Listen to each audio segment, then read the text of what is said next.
ആർക്കും ശാന്തമായി ചോദിക്കാനും കാര്യങ്ങൾ മനസ്സിലാക്കാനും സാധിക്കുന്ന രൂപത്തിൽ വിസ്റ്റം യൂത്ത് അതിൻ്റെ മുഖാമുഖ സെഷനുകൾ പലവരു സമൂഹത്തിൽ ആവർത്തിച്ചിട്ടുണ്ട്. ഗ്രൗണ്ട് സപ്പോർട്ടിൻ്റെയും ആർപ്പ് വിളികളുടെയും കൂക്കുവിളികളുടെയും തക്ബീർ ധ്വനികളുടെ പേരിലുള്ള അപശബ്ദങ്ങളുടെയും അകമ്പടിയില്ലാതെ തെളിവുകളും പ്രമാണങ്ങളും മുന്നിൽ വെച്ചുകൊണ്ടുള്ള കൃത്യമായ ചോദ്യവും പരിശോധനയും അത് പണ്ഡിതന്മാർ തന്നെ നേരിട്ട് വന്നുള്ള സെഷനുകളും പലവരും ആവർത്തിച്ചിട്ടുണ്ട്. കോവിഡ് കാലത്ത് പോലും ഇത് നിന്നുപോയിട്ടില്ല.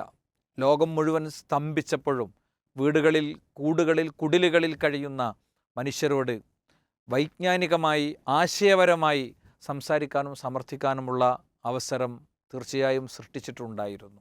അതിൻ്റെ തുടർച്ചയായി മംഗലാപുരത്തെ ഉള്ളാൾ വെച്ച് മെയ് 10 അസർ നമസ്കാര ശേഷം തുടങ്ങി രാത്രി ഒരു 9:30-10 മണി വരെ നീണ്ടു നിൽക്കുന്ന മറ്റൊരു മുഖാമുഖത്തിന് വേദിയാവുകയാണ്. നിങ്ങൾക്ക് ഓൺലൈനിൽ വീക്ഷിക്കുന്നവരങ്ങനെ, നേരിട്ട് വരാൻ പറ്റുന്നവരങ്ങനെ പരിപാടിയിൽ പങ്കെടുക്കാൻ ശ്രമിക്കുക. മുഖാമുഖങ്ങൾ ഒരുപാട് യൂട്യൂബിലുണ്ട്. അതൊക്കെ കാണാനും പഠിക്കാനും ശ്രമിക്കുക. അള്ളാഹു അനുഗ്രഹിക്കട്ടെ.